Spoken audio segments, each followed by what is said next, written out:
your thoughts are not you and you can actually choose them. Who I really am at the deepest level is a spiritual being living a temporary human experience and here to learn the lessons that life has to offer. Do that in a way that is in service to humanity. Your beliefs and your perception form the thoughts that you have. They lead into certain emotions. The emotions lead back into thoughts, and then that creates a certain perspective on the world and your self-image, and then that creates a reality for yourself that you're experiencing. How would you say are the ways to how to bend reality? Once you constantly get into the flow of doing that, you become unstoppable. Well, Jordan, it's a pleasure to have you on the Deeply Aligned podcast. Great to be Welcome. Here, man. Yeah, thank you. Let's start with the basics. Who is Jordan? Great question. It's a big question, man, because when I ask like, who am I? Like, I would say Jordan is my name, Jordan Lee Mangan, a man from Ireland. But who I really am at the deepest level is a spiritual being living a temporary human experience and here to learn the lessons that life has to offer and do that in a way that is in service to humanity. So when I think of who am I, it's the first thing that really comes to mind with that. And it's a loaded question. We could go deeper on that, but that's what comes to mind. It's definitely a loaded question, and depending on the context of what I'm seeking for, right? But I knew you would answer in this kind of way, and yeah, I love it. We'll dig deeper into it. Going back in time a little bit, what are some experiences that you feel like has defined you as a man and defined how you would describe yourself today? Yeah, great question. So being raised in Ireland was an interesting experience because I feel like there's a lot of trauma in Ireland because of the history there. And I think a lot of people are still healing from that. In terms of the way people think, there's a certain way of thinking that's very narrow-minded at times, but also you find people who are also very expansive. And I think that the world, in terms of like that energy within that country, is still healing a lot. So I say that because that was my experience growing up. It was quite difficult financially. It was quite difficult, to build a close and deep relationship with both of my parents in different ways. And I think some of the experience that really defined me as a man was my journey in relationship with my father, and how that really played a massive role in me awakening spiritually and doing what I do now, which is helping men in those key areas, because I felt like my father didn't necessarily have the tools or the awareness to be able to navigate life as a man in the way that he could have, and he wasn't there for me because of that specifically.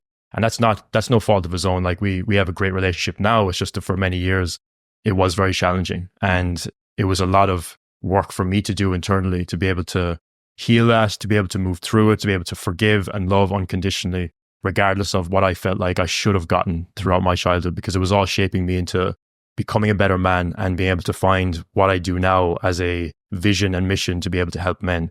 So that relationship was a key factor in me doing what I do now and everything that will come from that. And just overall, I think our parents just in general have such a significant, part in our lives in so many ways. And I think it can be painful, and it can be dark at times, but it can also be very beautiful. And it gives us such an opportunity to grow and to love, because I think no one's going to challenge you more than your family, right? And no one's going to trigger you more than your family. But that's a beautiful thing, because the triggers are the things that allow us to work through the things that we feel are unhealed within ourselves, or the parts of us that we feel unloved or insecure about. Those triggers are mirrors back to us and the things that we like to work on, and they give us the biggest growth opportunity. So that was probably one of the biggest things that I've been working on for the last number of years. And it's only really over the last 2-3 years or so that's really started to come full circle and actually led me to what I do today as well, which is really great. So I'm really grateful. Yeah. No, thanks for sharing that. And everything is an evolution there, right? But when talking about your awakening, or maybe a more significant bump up in awareness or consciousness, when would you say that happened? A pivotal moment? Yeah, so there was definitely a couple, right? There was a couple of moments early on where I used to smoke a lot of weed, right? So I used to smoke a lot of that, but it was more just for fun, and I was like, with friends and things like that. But I could feel myself becoming more aware of my thoughts, and I didn't really know how to navigate it, right? I didn't really have the tools in my tool belt to be able to understand what was happening. But at the time I was developing an awareness of my thoughts and kind of zooming out from myself and seeing my thoughts as more, they are things that are outside of me and they don't necessarily define me, but I didn't understand it at the time because I thought that they were a representation of me. So there was many years there where I was kind of awakening, but not sure how to navigate it. And it was very overwhelming. And then that became more clear to me when I took mushrooms for the first time. So I took mushrooms for the first time was around 22. And I wouldn't recommend for someone to take them that early in their life because I was doing it very unconsciously. Like now, if I do mushrooms, it's very, very conscious, very intentional. It's a ceremony more than anything else. But that moment, those times there in those early stages when I was living in Utrecht in the Netherlands, I was able to open up my mind to the possibility that, reality maybe isn't as it seems. And that's what really started to accelerate, because then after those journeys, I was able to go deeper into research. And then I started to cut out any bad habits that were in my life. I used to smoke cigarettes. I cut that out. I used to drink a lot of alcohol. I cut that out. And I replaced all of these different things with meditation. And meditation allowed me to then have some of those similar experiences, but go deeper from a sober perspective and then see my thoughts for what they are, which helped me develop my awareness. And from there, it was just like an acceleration over time, over the last number of years, 6-7 years or so, where I was just like constantly developing that skill set of being able to go deep in meditation, to be able to connect above, and then being able to see that I am far more than just what I thought I was. And then that's where it comes back to, who am I? Well, I'm a spiritual being of a temporary human experience. That's what led me to that point, that cultivating that awareness. So there was a couple of pivotal moments, but it was just, it's an acceleration over time. I believe there can definitely be some like flick of the switch type moments, but I think it is an acceleration over time because it can go deeper and deeper and deeper. Yeah. Chipping away from the sculpture, right? Kind of thing. It's super interesting of you mentioning kind of awareness of separations from some certain things of like, you are not your mind and we are not our mind. We are not our traumas. We are not, and then we're forming better and better habits with meditation or removing things such as alcohol or whatever. Mm-hmm. And then the evolution begins. Talk to me about how you got into mindset coaching. So initially when I was living in Ireland, I had just finished up college studies. So I was studying business, and it was something for me to just pass the time. Because I didn't know what I wanted to do with life. I knew I wanted to be entrepreneurial in some way. Had no idea I was going to make that happen. And I was considering to go like the corporate route. But when I got to the point of really connecting with people who were in corporate roles and who were, in their dream job, right? I was speaking to them, and I just felt like a very low energy from them. Like I didn't really understand energy at the time, but I felt what they were feeling, and they weren't excited about life. And it was many people like that who I spoke to. So I was like, well, they're in the dream job. This is the direction everybody's telling me to go in, but they don't seem happy. Like they don't seem like they're having fun at all. So I was like, okay, I'm going to go my own route. I'm going to go my own path. So I actually I was living in Cork City at the time, which is a city in Ireland down the south. I moved back home with my parents at like 22, 23. And that I had lived out of home for 7 years at that point. So going back was like a massive thing, and I was like, okay, I'm going to get some sort of business off the ground. I had no idea what I was going to do. And I started to look at, okay, how do I make money online? Just, that Google search that people do at some point in their life. And I found a variety of different things, and eventually ended up doing, really content marketing, which was creating content on TikTok, short form videos, just sharing what I was learning about awakening and about spirituality and about business and marketing and things like that, and talking about how I was going to start an online business and go this new route. And at the time I was learning affiliate marketing. So I was able to drive some of that traffic to a landing page to be able to create kind of an audience for myself, an email list, and be able to make some sales. And I remember, I'll never forget waking up one morning and I'd made $3 online, like while I was sleeping. And then a week later, I'd made my first $1,000 online, like while I was asleep. And I was like, okay, I'm never working a job again. Right. And that took about 8 months for that to happen. But then when I started to see like that was working, I was like, okay, I came across this concept of monthly recurring revenue. If you do agency work, or if you do done-for-you services for people, you can get paid on a monthly basis. And I was like, okay, that sounds very consistent, because the other stuff I was doing was very all over the place. So I went down the route then of doing what I was doing, but for other people, and helping entrepreneurs. And I would help brands, e-commerce brands, local businesses, anybody who had a business, I was helping them. I was the marketing agency for everybody. And I was able to just grow that. And I was like, my goal then was to move abroad, move to Portugal, move to Spain, live in Europe, And if I was able to do that with my business at the time that I was growing, that was like a massive win for me. So that was like my goal. But when I was able to achieve that, moved to Portugal, moved to Spain, eventually I was growing that, and I was, like had this goal of like, I got to make 100K, got to make 10K a month, 15K a month, and 20K a month, and 30K a month, and just keep growing. And it got to the point where I was around 10, 15K a month with that agency. And I was like, I'm just not excited about growing this at all. And I was like this really like internal friction, because what I'd realized and didn't know at the time, but what I'd realized if I look back, I had achieved that vision of success that I had, which was moving abroad, traveling, and then making this type of money online. But now the business, I wasn't being pulled towards something bigger. It was more just like, okay, increase your numbers on a monthly basis just for the sake of doing it. That didn't feel aligned to me at the time. And I was like, okay, I probably need to go in a different direction. And I remember back in those initial days when I was living at home and I was studying spirituality, I really wanted to do that for people or help people with that type of work. I didn't know what that might look like. But I didn't believe in myself enough at the time to be able to do that, because I was convinced that I had to do marketing services for people to be able to learn that side of things, which has now greatly served me, because now I can market my own business very easily. But at the time I was like, okay, I want to do this, but I need to go in this direction because this is more reliable. But it got to a point then where I made the pivot and I was like, okay, I'm going to go all in on helping men on this journey of transformation internally. I have no idea what that looks like, but let's give it a go. So I stopped taking on marketing clients. I lost a lot of clients over a couple of months, and eventually just started to reach out to the people in my network, started helping sales professionals, other entrepreneurs in the areas of self-mastery, mastering their mind, their emotions, like going through that spiritual awakening, and being able to integrate that into their sales and their business. And it just lit me up. I didn't care how much money I was making. It just lit me up, and I knew I was in alignment, and I was able to grow that since then. So that was about 2 years ago at this point. Yeah, where I first made that switch. Incredible. It's you have no idea how much I resonate with it. And it's almost like we have basically the same story. It's very interesting. The alignment piece we'll go into later, right? Where eventually if we grow a business and we're not aligned with it and we're not excited about it, it's not gonna work. Like you're growing something and your life is actually becoming worse because of it. Yeah. Right?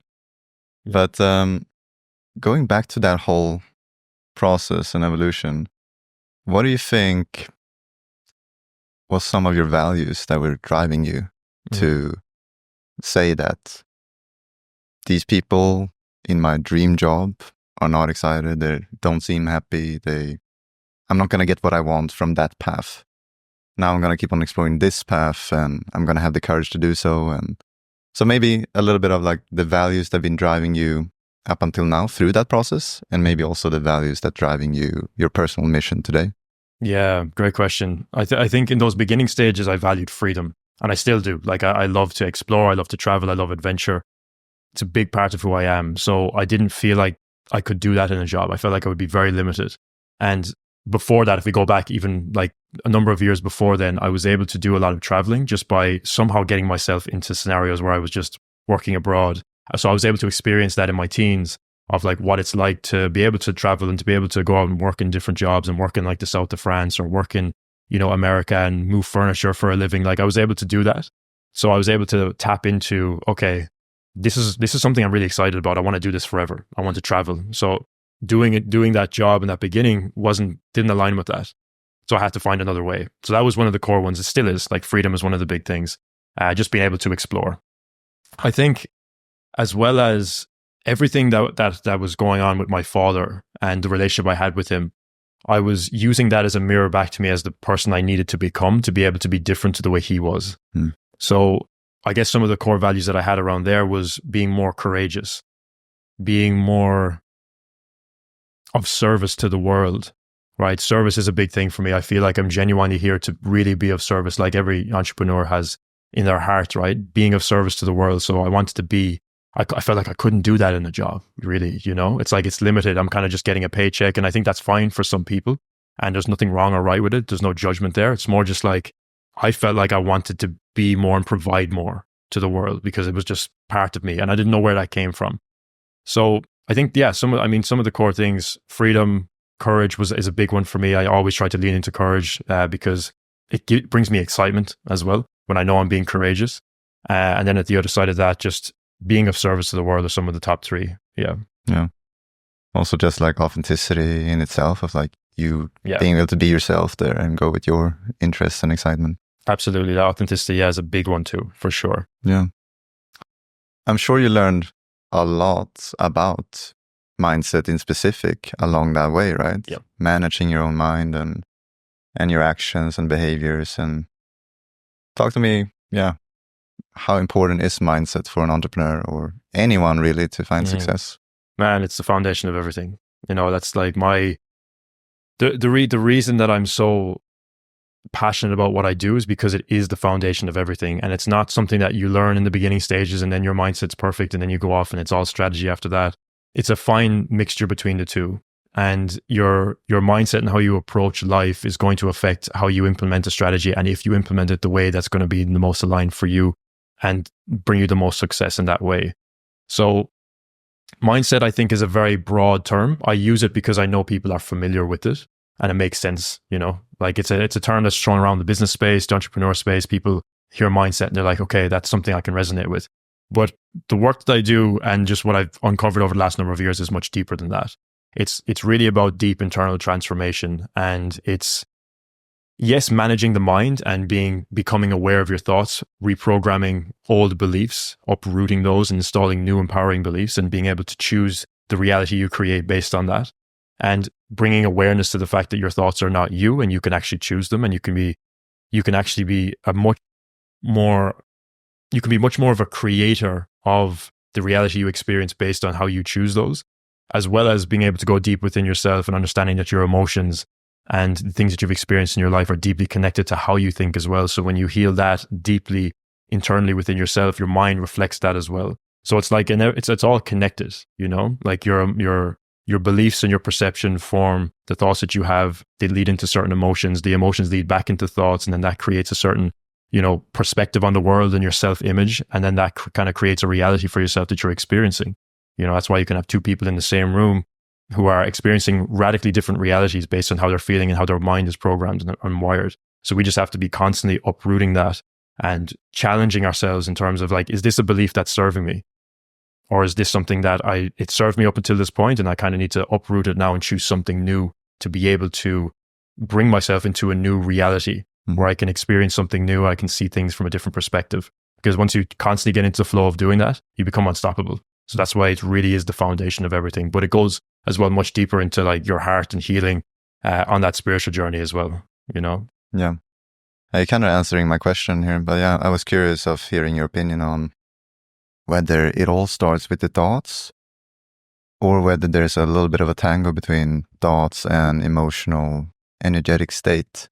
I'm sure you're familiar of the equation of Tony Robbins, right? Yep. Like beliefs, thoughts, leads to your emotional state, leads to actions, results, then reaffirms the beliefs and thoughts again. Absolutely. You would agree with that? I would. Yeah, I would. But I think on that, like that's a very nice way to look at it, like overall, because I mean, they all lead into each other. They lead back into a certain result, and that result that we experience in the physical world reaffirms the belief and installs it even deeper. That's why it's so important to understand that usually the clarity that we're looking for precedes the action. Right? Or sorry, the action precedes the clarity that we're looking for. So when we're taking that action, when we install a new belief, sometimes we can actually be like, okay, like I'm going to challenge myself to start believing this, but I know that there's going to be a part of me that's going to be resistant to that because I haven't seen it yet. So when I take action with that belief, with courage, then I see that be reaffirmed in my reality, and then that deeply installs it. So I think, that diagram, that understanding is a very good way to look at it for sure. Mm-hmm. Yeah, exactly. Just like you say here, like seeing it more like in a holistic way and just understanding that you could actually start at any point in the loop.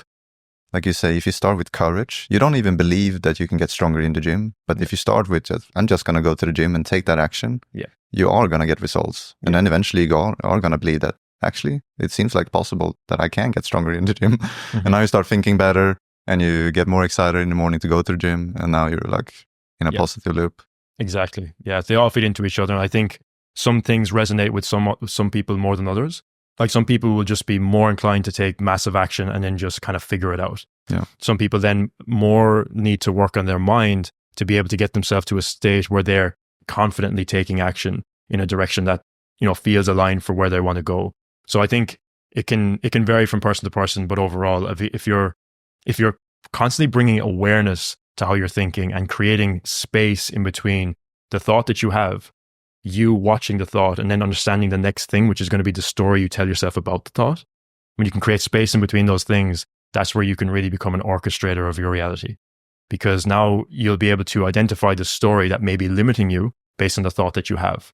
And when you can uproot that, it's like, okay, well, now I can choose a different story, a different belief. And it can actually be that simple. But then it's just about constantly catching that and reprogramming it into your mind over a period of time. And when you do that, then it just becomes a normal narrative that you have. And then it becomes default. And that's where the fun happens. Yeah. Yeah. That's why it's so good to have a mindset coach on the side that can look into what's going on for you, because it's very hard to see it for yourself. And like you said there, you can have a thought and do all these affirmations of like, hey, I am smart. But then your subconscious is telling the story that hey, all this evidence points that you're not smart. Mm-hmm. And then you're not feeling well. You're feeling like an imposter. Mm-hmm. I think that's a big part of the journey as well, though, because our minds are naturally wired to find the problems in life and in ourselves because of our survival instinct. So if we see something that's negative or about ourselves even, we're going to see that as a potential threat. If we go back to our primal instincts, right, we're going to see things as threats, and that's why we focus on the negative. So we need to be able to consciously see that everything is balanced. So a big part of what I do as well is actually helping people see both sides of the equation, because a universal principle in the world is polarity. Nothing is really good or bad or positive or negative. Everything is neutral until we give it meaning. So a negative thought can be a negative thought if you choose to go and look at that perspective. But when you understand polarity, you understand that it probably has a positive like benefit to it as well in some way, shape or form, where there's a growth opportunity for it. And that's where you can kind of see both sides and see that, yeah, this thought is just a thought. It's kind of like a passing cloud in my mind, you know, and I can choose to attach a story to it and a meaning to it if I want to. If that serves me, great. If not, you're better off just letting it pass by, because if you were to just look at it passing by, you'll know that it's gone in a couple of minutes and a couple of seconds. And now you avoided going down that route and that rabbit hole that could have stopped you from that momentum that you were in for a number of days, a number of weeks even. So again, it all starts with awareness, but understanding that things are neutral until we give it meaning is one of the most powerful things that I've been able to cultivate and I help clients with as well when it comes to mastering their mind and emotions as well specifically. Because it's the same with emotions. Like fear is like presented as this negative thing, or self-doubt is perceived as this negative thing. And yes, they can be negative if you focus on the fact that they are these things that are stopping you, but there's also another side to it. And if you can find that other side, you can find the benefit of the fear that you're experiencing, then you can see it from a neutral perspective because it balances your perception. Yeah. Yeah. It's really like it's happening for you. It's not happening to you. Yeah. And there's some kind of benefit that you can discover of like maybe there's something else stopping you because of that thought, et cetera, et cetera. Mm. Yeah. Super good. And it's interesting because it actually goes the same way for positive emotion or, you know, so like in things like obsession or infatuation, where we're like really obsessed with hitting a certain income goal. Like that seems like a positive thing. Oh, I need to be focused on this positive outcome.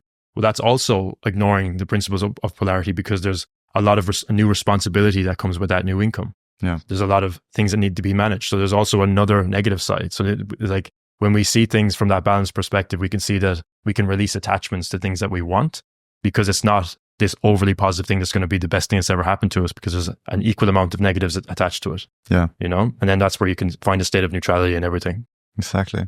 Have you heard of the description or the term egoic tension is what comes to mind? Mm. So yeah, let's say you want to make more money and you're really focused on that, right? Which might seem positive. But if you want it too much, there's too much tension in the ego, so to speak. And then you're on the other side of the spectrum of that pendulum, of that duality. Yeah, absolutely. Another term for that is like excess potential, like this kind of excess energy that is formed when we attach to things. Yeah, what it does is like the universe will bring itself back into balance. So by attaching to something and having all of this excess energy towards it, all like coming from a place of like, I need it, I desire it so much that I need it. What, like the question then becomes, why do you feel like you need it that much? Like what's going on deeper there that you feel like you need this outcome that much? Like what part of you craves that feeling? Because that's all the outcome really brings, is a certain feeling that we're looking for. So what is it that you're not giving to yourself to be able to feel that feeling without the outcome? And then by default, the outcome comes as part of that when you feel that yourself. And that's where that deep internal mastery comes into play. Yeah. Amazing. Let's transition then into what you call like how to bend reality, right? And maybe raise your energetical frequency. Just openly, how would you say are the ways to how to bend reality? Yeah. So, I mean, the understanding comes from that everything is energy and that we're all operating from a certain frequency at any given time. So to bend reality, in the simplest way to look at it is there's a certain reality that we want to exist in, whether that's a certain lifestyle, a certain way of being, a certain feeling, just how you're showing up on a day-to-day basis. Maybe you want something to come into your life. Maybe it's a partner, maybe it's an outcome, a way of living. So that operates in a certain frequency. So for us to be able to be in alignment with that so that it naturally just comes into our life, we need to raise our own energetic frequencies so that we're in alignment with that. Which means that if we're constantly living from a state of survival and fear and desire and doubt and guilt or shame around things that we're not really addressing, we're naturally going to be pulled down into a lower frequency, which means that no matter how hard you work and grind, you're never really going to align with that new reality, because that new reality requires you to be at a certain energetic frequency. So how do we do that? Well, we look at some of the things in our life from an environmental perspective and habits and behaviors that we can do and or not do to be able to increase our energy and remove things that are extractors. So I call them energy extractors and energy amplifiers. Energy extractors, we'll name a couple of them, which would be things like scrolling on social media for long periods of time, pulling your energy out of what could be transmuted into something more powerful, something like your vision, your purpose, your mission. Pornography is a big one as well when it comes to just like releasing your life force, especially as men, not being able to channel that into something more powerful.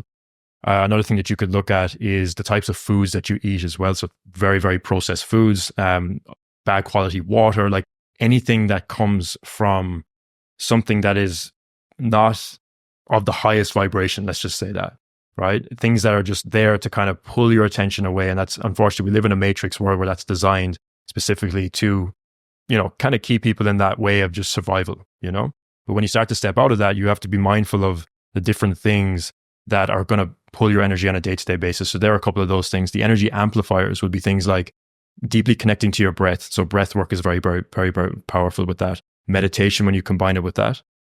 Things like just getting direct sunlight in the morning. That's why Bali is such a great place. The sun is always shining. You can wake up, directly look at the sun. The type of foods that you eat. So eating organic foods, raw meat, eggs, like all of these different things that are going to nurture your soul. They're meant for humans to consume to be able to progress and elevate frequency. Because the thing is, naturally as human beings, when we take away all the energy extractors that we're talking about, we will naturally just raise our energy in general. We will be more in alignment with who we're actually meant to be in this planet. It's just that we have all of these things that are constantly pulling our attention, energy, and focus. So to be able to raise and bend reality per se is to simply remove the things that are going to pull that energy away from you and then transmute that excess energy that you will have into something more powerful, which is that excitement, that vision that you have that you want to work towards, that you naturally feel pulled or gravitated towards depending on your character, who you are, and something that you find to be something that lights you up, right? So then when you start to align with that, work becomes easy. Right? I would say that work can be easy. It doesn't have to be this grind, especially when you're working in alignment with something that you feel like you're meant to be doing. And then you're also balancing that with a certain amount of healing, a certain amount of inner work that you're doing. Maybe you're working with somebody, or maybe you're just tapped in and doing this stuff yourself. You can balance the masculine and feminine energy within yourself, where you spend time healing to be able to go into the void, into the darkness, to be able to heal those parts that are maybe darker, maybe not, unloved in some way, shape or form, so that when you come out of that, you can execute and produce from such a high frequency that you become magnetic, energetically attractive is another way to look at it. So there's a lot of ways to look at it, but there are a couple of simple ways that you just remove the extractors, you increase the amplifiers in your life, and naturally you'll raise with that, as well as like doing the things like the inner work, the breath work, the meditation is going to help you just show up in a better way each and every day. Yeah. That's a great breakdown of it with the distractors and the amplifiers. Mm-hmm. Such a good way for people to understand what is increasing the frequency and what is potentially decreasing it, right? Yep. Could you share a few concrete examples of how this principle works in your life right now? Yeah. Like how I would apply it, is it? Yeah, or how you are continuously trying to amplify your energy and frequency, I guess. Yeah. What's your go-tos? Yeah. So my go-tos in the morning is like non-negotiables is meditation and breath work. So this would be, it doesn't have to be a long breath work session because you can do very, very long sessions where it's really healing, very, very powerful. And I've done a number of those. I try to do them as frequently as possible, like every couple of weeks. But some of the things that I do in the mornings per se, because the morning, I feel like when you win the morning, you win the day. I think that's a quote by Tim Ferriss. It's one I love. And when I wake up, the first things I do is I cleanse my body, which is like cleanse my aura, having a shower. Like I'm a water sign as well when it comes to astrology. Like I'm a Cancer. So I know that is something that is going to help me like release anything that I may have been holding on to, especially when it comes to coaching or anything when it comes to like other people's problems, right? I'm constantly solving internal problems for people or helping them navigate that. Very easy to take on energy. So one of the big things that are, kind of a go-to and a very simple thing to do is just have more showers, and cleanse your aura. With that then as well, make sure that your physical, like for me, physical appearance is a big part of this, which not many people talk about, but keeping yourself looking well, keeping yourself like dressing smart, like you always you have a nice haircut, like you're taking care of yourself. I think that really reflects in how you show up as well, because you hold yourself to a certain standard. I think that's very important and kind of overlooked. Another thing then as well is the breath work and the meditation. So I sit down for at least 15 to 20, 30 minutes. Sometimes it varies depending on the day. And I would go through a meditation where I would check in with my inner child. I would check in with my higher self. I would directly connect above, and I would kind of just deeply connect with the guidance that I'm experiencing from above, and be able to ask certain questions that I may be wondering as to how to navigate the day or the week or the thing I'm working on from a higher perspective, right? Understanding that, I don't have to focus on things just from a human perspective. I can actually tap in from above and receive guidance in that way. And when I do that, that allows me to just trust and surrender to the things that are going to guide me throughout the day based on my intuition, the actions that I want to take, the projects I want to work on, the people I want to work with, and things like that. So when I tap into that and I do those couple of things, I check in with the inner child, connecting with my higher self, and then being able to just breathe through using breathwork techniques where it's like you're breathing in deeply, you're exhaling quickly, breathing in deeply, exhaling quickly, and then you're doing that for 10, 20, 30 rounds, and then you hold it at the top. That allows me to then channel energy from my perineum up my spine and into my mind. And that allows me to then just like increase my level of energy in the meditation to connect deeper from above. And I do that for 20, 30 minutes or so. And that sets me up for the day. From there, I just, I usually intermittent fast for the first couple of hours of the morning, or else I just have fruit. Especially when you're living in Bali, it seems to work well for me, because it allows my mind to be feeding off glucose, which allows me to stay focused while still, eating something. And just fruit is amazing anyway. So I just like eating fruit, and also honey as well with that. And then that allows me to kind of keep that momentum in the morning as I dive into my deep work session, which could be a couple of hours. And then in the afternoon, I would either do a workout, have my first big meal. And then from there, it's either, sometimes I would go into more work, or sometimes I would go into maybe some sort of learning, or I would be coaching or some way. Like it depends on the day, but there'll be a couple of different things I do in the afternoon. But that morning is very, very sacred. So I think once you master that morning, like the rest of the day will follow those couple of things that you can do. And it doesn't have to be long. Like I don't necessarily believe in having a 4-hour long, morning routine, because I think that can get to a stage where it's unproductive. It doesn't need to be that long. But if you do the key things like, connecting with yourself, like I think that's the biggest part, like connecting with who you are, connecting with your essence, and understanding that you're not on this journey alone. You're not on this journey alone at all. You're guided, you're protected, you're connected. And as long as you start to learn to listen to the guidance you're receiving, you'll be able to actualize your vision, mission, and purpose with greater ease. But you have to surrender into that. I think that's one of the key parts, and that's what the meditation and breath work allows me to do. So that would be my go-to. Yeah. No, thanks for sharing that. That's super great, super helpful also. I mean, obviously everyone can experiment for themselves for sure. Is it meditation or is it breath work that is putting myself in a better state, emotional state?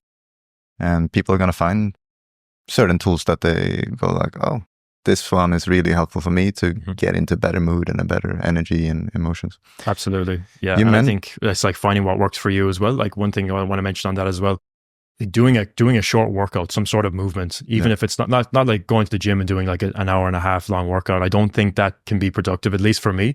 Some people love that. I don't personally do that. I just like do some sort of movement outside on the grass, grounding, being out in the sun. Great to do here in Bali as well. Just blessed to be able to do that. So that's something that really helps with that as well. So I do that, and I include that in the routine at some points too when I feel like I need it. Yeah. No, definitely I agree with that too. Moving the energy physically. And winning the day in the morning in general is just such a great tip. It can't be emphasized enough, really. You mentioned there tapping into, besides this human experience, tapping into the higher self and the source or the universe or whatever we want to call it. If we go into that a little bit of when people like us talk about consciousness, I'm sure there's a ton of people who wonder, like, me included in the beginning, like, what is consciousness? What does that mean? What does it mean to raise in consciousness or elevate your consciousness? Yeah, it's an interesting question. When I think about raising in consciousness, it's raising in your energetic frequency, your emotional state. So you're living from an emotional state that is doing its best to doing your best to really embody unconditional love, like, which is one of the highest things that we can experience as humans. Like, above that is authenticity. Funny enough, it's one of the highest frequencies.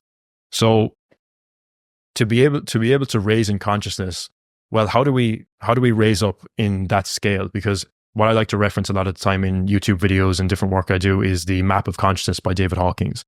He portrayed it very, very well because he has it as a scale. At the bottom, it's survival, where fear, doubt, guilt, shame, like really, really low, dense emotions, like when you're living from those, you're going to live in that frequency. Then you move up into a state of neutrality, which is kind of what we talked about earlier. And then you have that, more of like acceptance is part of that as well. Responsibility is another part of that, which is connected to neutrality. And then you move up into peace and love and enlightenment. And then you have authenticity at the very top. So the way I see that journey for a human being is like, okay, well, how do we go about raising up that scale? Well, anything that is keeping you in a low frequency is something that needs to be extracted or removed or healed, or just put attention on, like shine the light on it more than anything else. And this is where really the healing journey comes into play, because we all have these different things we experience throughout our life, some more than others, some more tragic than others. And they're all things I believe that our soul chose to experience so that we could elevate and serve people, maybe even in that area. Like, when I come back to my own journey, the reason I experienced everything I experienced as a teen, as a child, the relationship I had with my parents, is directly correlated to the work that I do now, because I feel deeply connected to it. So when someone comes to me with a problem that was similar to my own, I have a deep, deep sense of compassion for that, and I know how to navigate it. So without that experience, I would never have been able to do that. So everything is serving us. And when I think about raising up that scale, it's like, okay, well, where are the moments where I have, or where are the events that came up in my life where I feel a sense of guilt or shame around who I am, or where I wasn't accepted, or I felt like I was unloved. When you heal those parts of yourself, you naturally rise, because you let go of the guilt, you let go of the shame, you let go of the fear, and naturally you just rise. You start to see, okay, the whole world that I'm living in, nothing has changed really physically, but I see things clearly. It's like you take off the broken glasses and you see the world clearly for the first time. So I think that's really the main thing when it comes to elevating up that scale. And then like we said, the energy extractors and the energy amplifiers, like just navigating that as well, making sure that your environment is set up in such a way where, you're getting the most out of your environment. Like coming to Bali is a great example of that, where you have the sun, you have great people, nature is very, very, pretty much everywhere. It's beautiful. You have great facilities in terms of gym and holistic health and everything. So that's another part of that as well. But consciousness, the way I see it in itself, is in everything. Like everything moves, nothing rests. It's like another principle, which is vibration. Everything's vibrating. So consciousness, I believe, is within everything. It's just that we have that godlike sense within us that's deeply connected to a higher spirit. I believe some people call that God. Some people will reference Jesus. Some people will reference different things that they believe in. And I think that they're all correct and they're all saying the same thing. And I think whatever resonates with you deeply, and the thing that gives you direction and guidance in life, is the thing that you should lean into. And I think that there's so much power in things like Christianity, which I'm learning more about myself as well, and being able to connect that with just, universal principles. And I think when we broaden horizons when it comes to what religion says, and then opening up different perspectives, but then holding the same truth that religion tells us, then that's when it can become really powerful. Because I think somewhere along the way, religion can get misinterpreted by people, and that's where it can have more of a negative effect in the world. and not really be serving the purpose it was meant to serve. So I think we need to have greater awareness around that personally as well, which is a journey that I'm exploring as well and still on myself. Yeah, no, likewise here. And I agree with everything you say. We've been talking a little bit about self-mastery. We've been talking about consciousness, mindset. I'm going to read a quote here that takes us into the next thing. The path of self-mastery, illuminated by unconditional love and elevated by rising consciousness, is humanity's truest North Star. This is not just a strategy. It is the only way forward, the key to our collective thriving. So you mentioned before collective consciousness, individual consciousness as well. Yeah, talk to me about this. Yeah, it's unconditional love, man. It's just the way, you know. Like, I mean, if I can embody unconditional love on a day-to-day basis, then I will be able to serve humanity to the highest level, because I won't judge them for what they say or what they do, or or what they come to me with in any way, and I can see them clearly as to I can see who they truly are, and I can help them in whatever way, shape, or form they need to be helped to be able to come closer to experiencing that for themselves as well. So within all of this, I think the more that we all do this as a collective, the world, like the universe, like the planet of Earth raises in its frequency overall, which then has a knock-on effect in how we create businesses and products and services. Because if you think about it this way, if people are truly coming from unconditional love and they're building a company or a product, then the whole idea of fear-based marketing or making people feel insecure and insignificant and making them buy a product because of that, all of that goes away. And it starts to create this world where products are there to serve people, like not make them feel terrible about themselves and then just make them buy something because it's good for business. So it changes the whole landscape. So the more that we can all do this as a collective, the more we start to tap into a higher frequency that it will have a knock-on effect in the world around us. So I think it's far bigger than us, but it starts with us. That's the thing. It's bigger than us, but it starts with us, and we're the only ones that can change it within ourselves and being able to develop and cultivate that within ourselves so that it has a knock-on effect to the people around us, and we can lead by example. I think that's really the only thing we can do individually, because that will then have a knock-on effect of everything, business, like how we operate within the world, everything. Totally. What comes to mind is like the saying from our friend Ray, right? He says, the drop is the ocean is the drop. And we're the drop, and we can only control what we do ourselves. But if enough drops are doing and raising their consciousness, it's going to affect the whole ocean. Exactly. I'm curious also, because I know for myself, I only came to this realization that we're all one and collective consciousness after psychedelics. Did that come the same way for you through psychedelics or from somewhere else? I wouldn't say it came directly from psychedelics. It definitely played a part in that in those early stages, where it opened up my awareness, and then eventually I explored and discovered that we are all one. And I'm not sure the exact time that happened for me, but it was around the time where I was really going deep into meditation for the first year, and I started to feel just deeply connected to everything around me, which I had felt, growing up as well, but just didn't understand it. Again, when you're not educated about these things, you kind of don't know why you feel anything, and you're just kind of left in the dark. You're left clueless. It can be very confusing, very overwhelming. That was most of my childhood. So then when I started to understand more about this and to consume the right content, read the right books, work with the right people, I was able to understand and navigate that from a much deeper place. And then it was kind of just this deep understanding and knowing that we are all one, we are all connected, we all come from the same source. And people have different interpretations of what that source is, but that's the core thing, that if we can all realize that, then unconditional love becomes more dominant in our lives, because you are me, I am you. If I don't love you, that means I don't love myself. So when I love myself, I can love others. And that's one of the biggest things I keep at the back of my mind at all times. Yeah. Yeah. I couldn't agree more. Dipping into a little bit on the psychedelic route. What are some psychedelics you tried? What has been your experience? If you want to share some of those. Yeah, for sure. My experience has mainly been with psilocybin mushrooms. So I've done a variety of different doses, some higher doses, some ceremonies, some lighter doses just for more microdosing, things like that. but the experiences have been incredible. But what I will say when it comes to psychedelics, before I kind of get into the experience, is that beforehand, I think it's very important for people to be on a journey of self-mastery, healing, and do that sober before they start looking at mushrooms or psilocybin or ayahuasca or anything like that, to be able to accelerate that journey. Because I think that's exactly what it is. It's an accelerator for the journey that you're already on. I think for anybody who's hasn't really dove into the journey of healing or just bringing greater awareness to their thoughts and who they are and asking those deeper questions, I think that's more important in those stages, so that you can have a sense of awareness going into a trip or a journey like that with more intention. Because for me, it's like, I'm so glad I did that for so many years before I did a big ceremony, a big journey with a higher dose, because it gave me such an understanding of myself that I could bring into the journey, which made it more powerful. But the experiences I've had, man, have been incredible. Like feeling a deep sense of love throughout my whole body. Like what I really like about it is the fact that when you do a ceremony as well, it's going through your whole body. You can feel it through your whole body. So it's healing certain parts of you like internally. And when you look at that and how that affects you, then when you show up in life, like you're gonna carry that into everything that you do. So it's a very positive thing.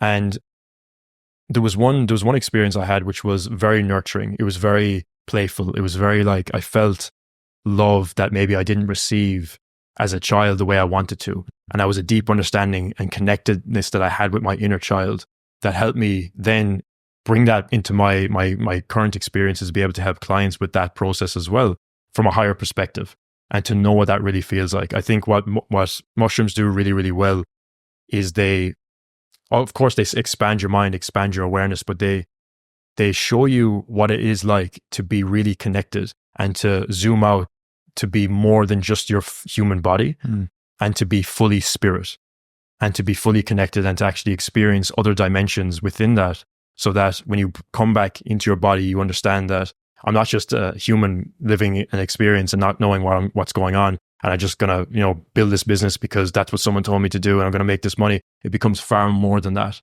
It becomes an elevation of your awareness and how that translates into bringing unconditional love to the world. And I think that's really powerful.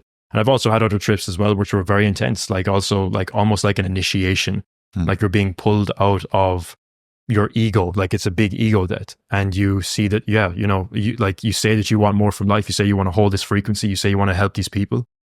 Prove it. Like expand your awareness, expand your aura, expand your capacity to hold that type of energy for many people. And that's how you're going to be able to really serve these people to the highest level. Because if you think of money, it's like, to be able to make money is one thing, to be able to hold it is another thing. And that comes with, being able to hold a higher frequency, a higher emotional state, which is love, like we're talking about. So all that plays a massive part in not just making money, but actually keeping it. Because otherwise you can make a lot of money and lose it all, right? If you're not able to really hold that type of energy, because it's a lot of responsibility as well. And it has to be in the right hands of people. So yeah, it's, I think they're an incredible tool, but it is important to be on that journey beforehand and then use it as an accelerator to be able to heal. Because I think there is a message out there where if you just go and take mushrooms or you do ayahuasca, you'll heal yourself and everything's going to be fine. It's far more than that. It's if you're to go from just living a normal life into an ayahuasca ceremony or a mushroom ceremony, yeah, it will have some profound effects, but it will probably knock you more than it would serve you, because you don't have the tools and the awareness to be able to actually integrate that. And that can become a dangerous place to be. So I would just always preface with that. It's important to do these things sober, using the energy amplifiers we're talking about. I have YouTube videos on this as well, to be able to cultivate that daily practice within your life, and then doing that as an accelerator, I think is really powerful. Yeah, no, I would second that. Very important. It's an accelerator, and super important to have clear intentions going into it, right? Yeah. And that comes from the self-mastery and all the foundations you put in place beforehand. Yeah. But couldn't recommend also, if one has the self-mastery, or if one has already gone on that journey already, it's interesting to tap into and experiment with it really is. Mushrooms and psychedelics. It's absolutely beautiful. Like it's incredible. Yeah, it really is. Remember, it reminds you of who you are. Exactly. Yeah. What does deeply aligned mean to you? Deeply aligned. Deeply aligned means to me working and existing in harmony with what you feel like you're meant to do here on this planet. So whether that's through building of a business, showing up a certain way in life, it could even be within a job, whatever is the thing that you feel like you're meant to do. That's what deeply aligned really is. And that's where I think you can tap into the flow of life in a much easier way. So that's what I would say to that. And I think it's important. I think it's becoming more important than ever before for entrepreneurs to find deeper alignment in their work, because I think there's a world that's still hanging on to the hustle mentality of and culture of, if I just build this big business, all my problems will be solved. But it's not from a place of alignment. It's from a place of like, it's coming from a lot of fear a lot of the time as well. And I think, and you know, things that are unhealed as well, it can be a big driver, which is not a bad thing. It's more just understanding and having the awareness that, is that the life you want to create, or do you want to live and build and work in alignment with what you feel like you're meant to be doing here, so that you can tap into that universal fund, that abundance that's available to you when you are working in alignment with what you're doing. Yeah, no, I couldn't agree more. It's, I mean, if we go back to the beginning of this podcast, right, where you shared your story on how you got into mindset coaching and online business in general, it's one of those it's one of those forks in the road, right, where like non-alignment or alignment. Mm-hmm. And both of you and me, we chose alignment more. We're like, no, this business or financial path doesn't feel right, like, and then we go off more of like trying to seek that alignment, right? And we continuously do so. And that to me is what stands out with everyone I'm talking to. And I'm always curious about digging deep into this subject, right? Like, what makes the difference in the quality of people's lives? And that's usually tied to alignment. For sure. And like, what does alignment mean then? Yeah, it means like going after the thing that you're naturally curious about, that you're naturally excited about, that naturally feels light and exciting and it feels right. And maybe there's no logical explanation for why that would be a smart move, but yet it's the thing that you should go after. And that took me a long time to realize and actually act accordingly after. But yeah, the alignment piece, so important to, and also becoming going a little spiritual here, where I believe, and it sounds to me like you believe the same, that we're all here to have a specific kind of path, life path or purpose. We're here to do something, or we're here to discover something, or remember who we truly are. How much have you tapped into like human design and astrology and added that into the picture of your way of thinking? Yeah, quite a bit. I'm very big on human design. I think human design is it's still quite new. Like it's definitely over the last couple of years, it's become more in the awareness, especially for entrepreneurs. But I think it's one of the most powerful things that you can look at, and it gives you such a deep understanding of the things that are going to resonate with you, how you know, your type of energy, how you bring things into existence, what you, even down to the nitty gritty of like how you should eat, you know, and whether you should have noise around you or silence. Like it gets so specific. It's very, very intriguing. And I think if I was shown that as a child, like my path would be accelerated even further, because you just know the things that you didn't know for a very long time, but you know them much earlier. So I think it's going to be something that changes the world if it's really adopted, and I think it will be. When it comes to astrology, still something I'm learning a lot more about, but I'm aware of my star sign. I'm aware of my rising and my sun and moon. Like I'm aware of all those, as well as like the different houses and things like that. I've been able to tap into that and understand. I have a lot of female friends as well who are very, very tapped in with these things. So I always learn a lot from them about those things as well. And that's been a huge, huge factor in me understanding deeply about myself, you know, because I use all of these different data points as tools to understand myself, you know, not as in like I'm defined in a certain way, but to a degree you kind of are. And that's a beautiful thing. It doesn't have to be something that restricts you. It can actually be something that you're like, okay, well, this is me. And now I can just work more in alignment with being me. You get to tap into more of your authenticity. So I think it's great for different data points, but using it in such a way where it serves you to understand yourself, but understanding like it's not something that restricts you. It's actually something that allows you to be more of who you are. Yeah. And it's really, really powerful. So human design astrology, massive. I think everybody should know them. Exactly. Yeah. Like great compasses, basically. Exactly. And I mean, you mentioned before, and it can seem like a silly example, but in the morning, showering, right? Because you realize, well, first of all, you're a Pisces or a water sign, and that, in that sense, would help cleaning your energy, and it feels good, and you experimented of like, yeah, it makes sense. Like I have the data point that I've done it enough times, and I feel like that's making me feel good, so that aligns with that. Yeah.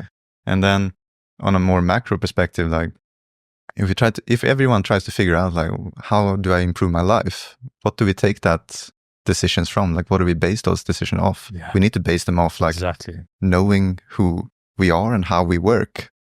And that's when the human design and astrology comes into the picture. Like it allows us to get a better understanding of how we operate. Yeah. And awareness as well, man, because it's like somebody can have a level of success in one thing that they do, and that's amazing for them. But that doesn't mean it's necessarily going to be the same for somebody else. But it's very easy when you get caught up in watching people online to think that if this person does this and they teach me this and I can do exactly what they do and then I can just follow that path. But it's like we all have our own unique path. So we can absolutely learn from others. And I'm always learning from people, like constantly. But it always comes back to having your own discernment as, yes, this path looks amazing. I'm incredible. I get to learn from this person, but what's my path that I can form out of what I learned from this person, you know? Otherwise we can get kind of tricked into thinking that we need to go a certain way because it's the better way, when really the best way is the way that we understand is the best way. But that also takes a lot of courage, because I think as all of us are building our own business and we're finding alignment, you kind of are paving a new way in some way, shape or form, because it's something that can't be replicated exactly by somebody else. And of course, you know, learning systems and strategies and business things to be able to implement into that, because there's some things that just work, right?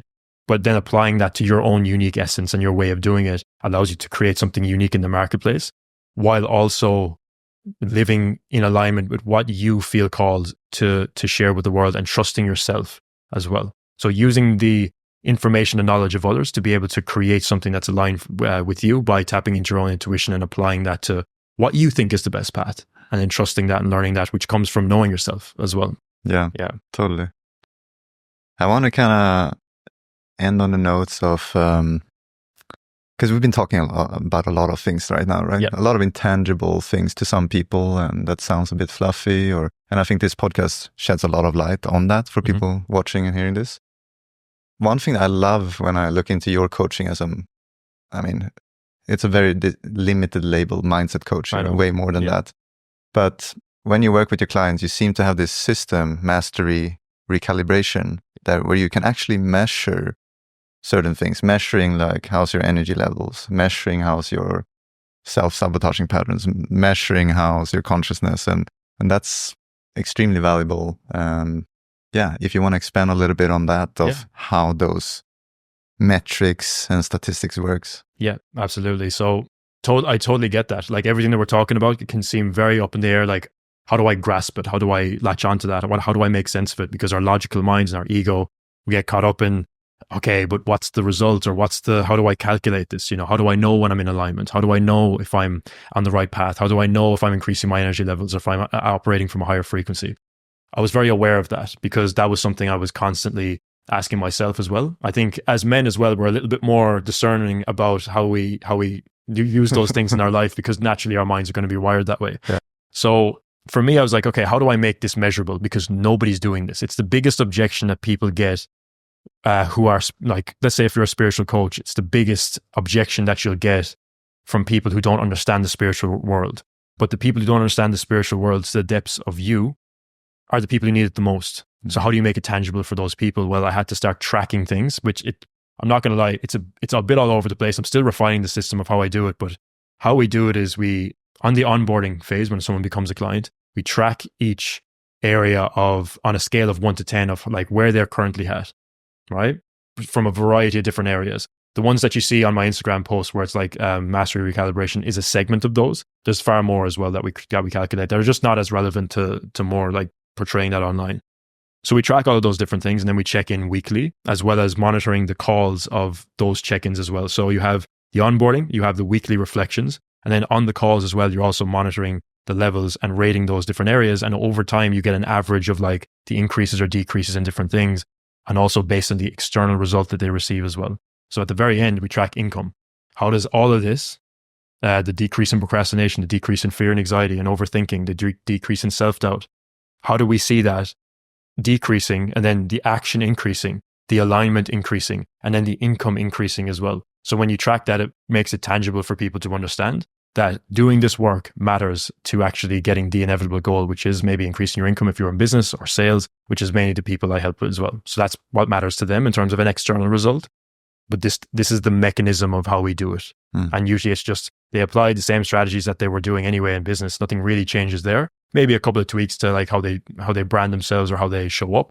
But a lot of the time, there's nothing really changed on that front. It's more just like the internal side, because that naturally changes the energy that they bring to their marketing, their sales calls, and they close more deals because of it. So yeah, it's been really fun, but it's still a bit of a monster that I'm trying to tackle right now to be able to refine it and make it more accurate, more streamlined as well, because it's a lot of back end work as well. Yeah, but it's fun.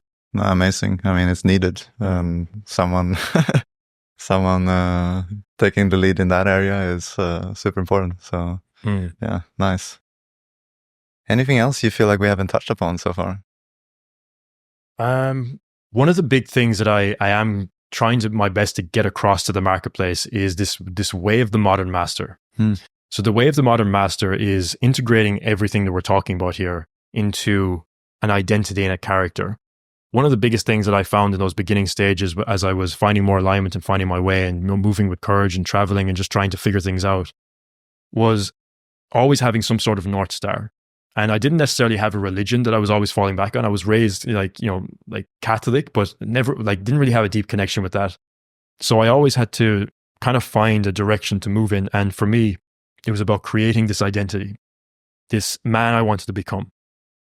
Now, I didn't have a name for that at the time, but it was a set of character traits. It was a set of values. It was a set of ways of operating and behaviors and actions that I would embody on a day-to-day basis. And that has formed into the way of the modern master. And how I see this and why I want to share this is because this is so important for the men, especially listening to this, which are, we live in a society that's mainly driven by, if you just need to take more action, you need to do more volume, you need to, do all of that. And when you do that, you'll get the result. But it's far more than that. That's quite a, I'm not even going to say it's a masculine way of operating. It's a wounded masculine way of operating, because a lot of it comes from, if I just work and I just ignore my feelings and I just keep pushing, keep grinding, I'll be able to get to this imaginary outcome, imaginary goal but then I'll feel this certain way. It's quite a dangerous place to be, because it's coming from a wounded energy. So this is why we need the balance of the feminine energy, right? We all have masculine and feminine energy. That's a triggering thing if you're hearing that for the first time, but we all have that energy within us. It's nothing to do with man or woman. It's just a type of energy. So we need to be able to balance both, so that we can tap into like this healing energy, being able to deeply love ourselves, being able to receive love, being able to take rest when we need to as well, and be able to be okay with having more fun, hanging out with friends and actually just living life in such a way where we're enjoying things, and tapping into that type of energy where where we can be creative, and we can, because feminine energy is playful, it's creative, it's nurturing, it's loving. We all have that within us as well. To be able to serve to the highest level as men, we need more of that. So to be able to cultivate what's more in alignment with the divine masculine energy, which is more structured, more listening, more able to operate, but operate from a place of just like responsibility, congruency, and confidence, because of like they've done the inner work that comes from the feminine energy to be able to show up and produce from a very strong place. So that, to me, is like, and that's something that will constantly evolve, is the way of the modern master, which I'm helping men to cultivate more of within their business, so that they're balancing these two things, so that they can be in flow, they can be magnetic to dream clients, they can attract the things they want into their life because they've healed that part of themselves and they're tapped in spiritually. But then they're also an operator, a producer, someone who shows up, and they're not just kind of waiting around and manifesting and trying to hope that things come into their life. They're out there in the trenches building, but they're doing it from a place of love and congruency and confidence, clarity, and conviction within themselves. And that way is something that I bring across in my YouTube, in my Instagram, and that's something that I'm actively embodying myself, and will never fully embody, because I know this is an ever evolving journey. There'll always be more levels, but it's a North Star, and it's a direction for men to head in. So I wanted to share that because I think it's really important that we cultivate more of that as men, so that we can tap into both sides and really just live an incredible life, and actually show up from a powerful place for the women in our lives as well. Because the women that we want to attract into our life, or the relationship, or the partner, or the friends, we need to be able to be a staple of masculinity for them as well. And to be able to receive love from them, we need to be able to love ourselves. Because if you're a man who's just in the trenches, working constantly, ignoring his feelings, how are you going to love a woman? Like, how are you actually going to show up and be that man for her? So it's not just about business. It's about living a holistically powerful life, which is accepting those unhealed parts of yourself, healing those things so you can show up more powerfully and balance those two energies as the way of the modern master. Yeah. Yeah. Thanks for sharing all of that. That was amazing. Because there's a lot in that, right? What you're saying, it's being a little bit more human being than the human doer all the time. And then whenever you are doing and producing, doing that from a place of more courage, conviction, and for the right reason, rather than coming from the lower vibrational frequencies of lack and fear and doubt and proving themselves. Yes, we need way more of this. And the modern master is something I feel like I've been on the journey of, for the last 2 years, maybe since I came to Bali, it's funnily enough. And I'm sure many people can relate. And thanks for doing that. Thanks for providing this service to humanity. Thank you for having me on. It was amazing to share. Yeah. Thanks for having you on, Jordan. If people want to learn more about the Modern Master and more about you, where can I find you? Yeah, so on Instagram, @Jordan Lee is my handle. And then on YouTube as well, just Jordan Lee. If you type in Jordan Lee Mindset, it'll probably come up. You'll be able to find my channel there. That's where I'm most active. Awesome. Check that out, guys. Cool. Thanks For coming, man. Of course.